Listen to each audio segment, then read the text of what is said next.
So I really been wanting to talk about RE Village for quite some time. In fact, I had this thumbnail finished like 4 months ago. I've been planning to make this video, but I got sidetracked with other content, but you know, it doesn't matter. Here we are now. Resident Evil Village is a game I felt prior to its release that was going to have a lasting impact on the level of a RE7.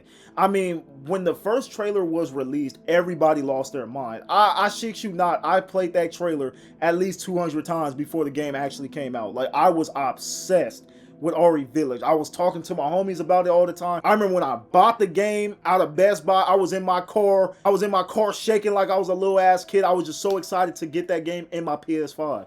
Everybody lost their minds in that trailer when they seen Mommy Milkers, the Double D goddess herself, Lady Dimitrescu. Literally, that character alone sold this game, and I'm not even joking. So how does a game with so much hype feel like it doesn't even exist anymore? Was Resident Evil Village an actual good game? Let's start off with the good before I get into why I think RE Village did not live up to the hype. This game on the first playthrough was absolutely incredible. Now, this is just my opinion. I'm not speaking for everybody else. I felt like the game was amazing. In fact, I gave Village a 10 out of 10 after I finished it. That's how much I enjoyed my first playthrough. I feel like Village gave every RE fan something to be happy about. It literally took everything from each RE game. You had one of the most amazing horror sections in the franchise in the Dollmaker's house. You had the Resident Evil 4 ambiance and gameplay. You could upgrade weapons. It had great backtracking from the older Resident Evil games. It had stalker enemies. It just had something for every Resident Evil fan jam-packed into one game. It was fun. The boss battles were great. Again, Lady Dimitrescu, amazing. And I love the fact that Capcom didn't show too much leading up to its launch. At first, everybody went into the game thinking Lady D was going to be this big bad enemy, and that's all we had to deal with, when it turns out there was more lords we had to deal with. And it was such a refreshing situation to be surprised by what's in the game instead of being shown everything in a trailer before a game launches, which companies tend to do nowadays. You kind of know what the hell you're getting into, and with most of these games, just watching a couple trailers. So Capcom did something unique. I was really surprised by a lot of things that happened in this game. But this RE had probably a top 3 villain in the series, and I don't hear people give Mother Miranda enough credit. Mother Miranda is an amazing villain, and the twist that this game had was pretty damn good. The story, I think this is one of the best Resident Evil stories in the series. Resident Evil isn't really known for being a great story game. It's known for its cheesiness, and don't get me wrong, there's cheesiness and corniness in this game as well, especially with Ethan's line delivery. But all in all, Resident Evil Village, on top of the great gameplay that Capcom came up with for this game, the story was top tier. It's probably, I would argue it's the best story in Resident Evil. Now that might be a controversial take, but that's genuinely how I feel. I think the story of Village is amazing. They also redeemed Ethan's character. Ethan was a trash ass protagonist in Resident Evil 7. Now I know that's by design because Capcom wanted you to feel like you were Ethan, hence the first person perspective. But still, Ethan in Resident Evil 7 was not terrified of anything. I mean, he would see the freakiest shit. He would just be like, oh, that's weird. Like, he was a terrible protagonist. He was a character I actually ended up caring a lot about by the time them credits rolled. And his ending to his story, it kind of hit me. I was just like, damn, right when I started to really love this character. You saw layers with Ethan. It wasn't just this random dude that got caught up in a house. This was a man trying to survive. This was a father trying to get his daughter back. All the layers with Ethan's character. So I really love that about Village. They expanded on Ethan's character. They made him a way better character. Now, am I saying he's memorable like a Chris Redfield or a Leon? No, I'm absolutely not saying that. He was a character that was redeemed, for sure. The enemy variations in Village were great as well. Capcom heard the complaints about RE7 not having enough enemy variations. In Village, you're fighting vampire, werewolves, giant-ass werewolves. Like, there's a lot. There's even hidden boss fights in Village. I know some people didn't even know that. The backtracking in Village, you can run into a couple of boss fights. So I really loved how Capcom executed with the game as a whole. There's just so much to do. All this praise, all this stuff that Capcom has done well and that is so unique to the Resident Evil series, the amazing villains, the amazing story, all of this, why didn't it live up to the hype like Resident Evil 7 and other RE games? There is one simple answer to why Village failed. I'm not even gonna say failed as in the game was bad or anything. I'm saying failed as in to leave a mark on the Resident Evil community. The main reason, and it's very simple, unlike all the other Resident Evil games, Resident Evil Village replayability is probably the worst in the whole franchise. There was a lack of game modes. The DLC wasn't very good as well. There was definitely a lack of game modes, and for the game mode that we did get, everybody's favorite game mode, the Mercenaries mode, was very lackluster in Village. It just wasn't good, but I'm gonna touch on that later. Resident Evil Village on replay, and I'm just speaking from my own experience, replaying through Village is an absolute chore after the Dimitrescu house. Now, why is that? When you break down Village's structure, when you start off in Lady Dimitrescu's house, that house is just fun as hell. It's always going to be fun running away from her and her daughters. Us RE fans, we love a good stalker enemy. I mean, what can we say? That's what happens after Dimitrescu's section. The Dollmaker's house, like I said earlier, one of the scariest sections in Resident Evil history. I don't care what anybody says.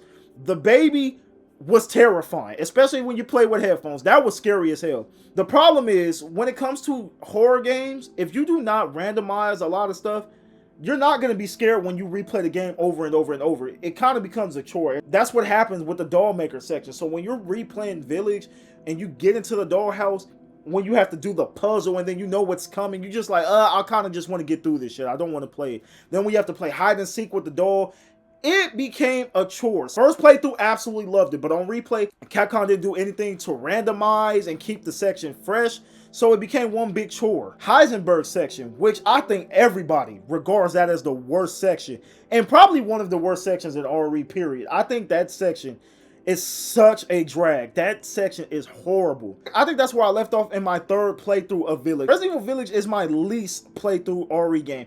I played through RE hundreds and hundreds of times. I play so much RE. I replay them all. With Village, I cannot bring myself to replay that game. At least not so much. I'll probably play it in the next few months, but then it'll probably be a year or two before I come back and play it again. Heisenberg section is so bad. I just don't know what Capcom was thinking, but it's horrible. The enemies are so fucking annoying. I just hate that whole section. So when you have the Dollmaker house, that is a chore, and you have the Heisenberg section, that's an absolute chore. It makes replaying the game an absolute drag. That is the main reason why RE Village just did not resonate with the fans. Resident Evil is meant to be replayed over and over and over again. You can play Resident Evil in so many different ways. It also had lackluster unlockables, and due to the first person mode, you're not unlocking costumes or anything like that. It's just very boring. Yeah, you get like a cool lightsaber and stuff like that, but I mean, come on. Now, they did introduce a third-person mode later on, but at that point, I felt like it was too late. When they introduced it, I played third-person mode for probably an hour, and I was like, you know, I don't feel like playing this shit no more. So next thing is the game modes. I feel like Village has the worst Mercenaries mode. Usually, I say my opinion, but no, this is a fact. Resident Evil Village Mercenary mode is so boring. Especially in the first person mode, it just does not hit the same. When you look at games like RE6, RE5, I feel like RE5 has the best mercenary mode when it comes to content and all that stuff. The RE5 mercenary mode will never be touched. All the Resident Evil mercenary modes, they are absolutely fun, especially the more action Resident Evil games. The whole point of mercenary mode is to kill hordes of enemies, and what better way to do it than suplexing and drop kicking and all that stuff. It's just so much fun. Mercenary mode does not shine in first person mode, and it never will. At least with RE7, yeah, it had its own version of mercenary mode, but it had so much other game modes. Forgot the game mode's name, but you guys know what I'm talking about. RE7 was rich with content. And then the DLC stories were actually freaking great. It had more than one DLC story. So Resident Evil 7 as a complete package had so much content beyond the story. With RE Village, we got left with a game that really wasn't good with the replayability, which is a crutch because that is what Resident Evil is known for. Fan favorite mode is not even good. It's kind of like, what are people playing this game for? Now, they did come out with DLC, but it wasn't the DLC that people really asked for. A lot of us wanted 4 Lords DLC. We want to see how the Lords became corrupt and how the village went in shambles. We want to see stuff like that. And instead, Capcom rushed the ending for the Winter Family and came out with the Rose DLC. Now, I have a video saying that the Rose DLC was amazing, and I kind of got to take that back. I wasn't cooking with that video.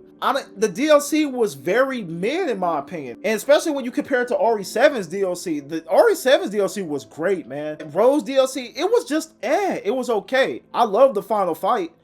But other than that, it was just okay. So when you look at RE Village from a complete package standpoint, Village is just not as good as any other Resident Evil game. I feel like Resident Evil 7 as a complete package is better than Village.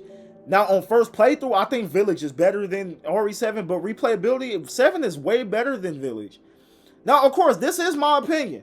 Y'all can feel differently. Let me know if y'all feel differently. I really feel like those things contributed to Resident Evil Village just being a game that just exists in the franchise. No lasting impact on the community whatsoever. I'm not saying the game is bad. Like I said, I fucking love my first playthrough of Village. Village is a good Resident Evil game. I think it's very good. After that first playthrough, that's when I have to take points away from it and I have to just pull it down to just being a very good RE game. Not enough to warrant me to keep playing it. I know a lot of other people feel the same exact way. It sucks because Village has so much potential. I really feel like Village, if done correctly, Village easily could have been in like that god tier of Resident Evil games. Capcom keeps dipping their toe in the horror and not really diving deep in it and giving us enough of it. No randomizations. I feel like Capcom could learn from these modders with the randomization. I'm not talking about going like batshit insane like how these mods are, but randomizing each replayability, or at least having an option to randomize your next playthrough,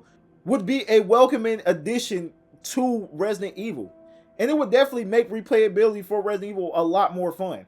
Hopefully they do it with Resident Evil 9, but who knows. Oh, and I don't even know how I forgot about this. There was a lot of people disappointed with the fact that Dimitrescu was only about maybe an hour portion in the game. And I'm not talking about the Gooners. Of course the Gooners are going to get mad, but I'm talking about just people in general. They really like the potential of Dimitrescu. They really fell in love with the potential of Dimitrescu being the main villain in the whole game.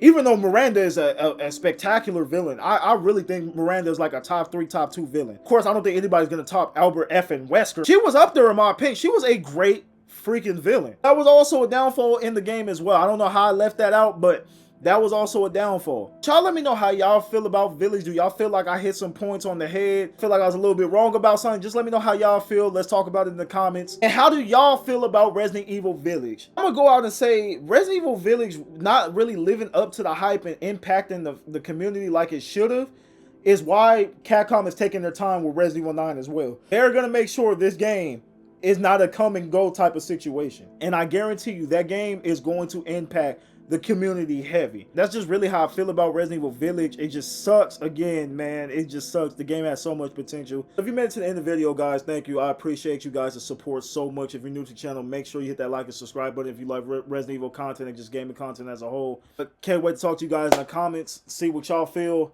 I'm gonna catch you guys on the next video. Peace.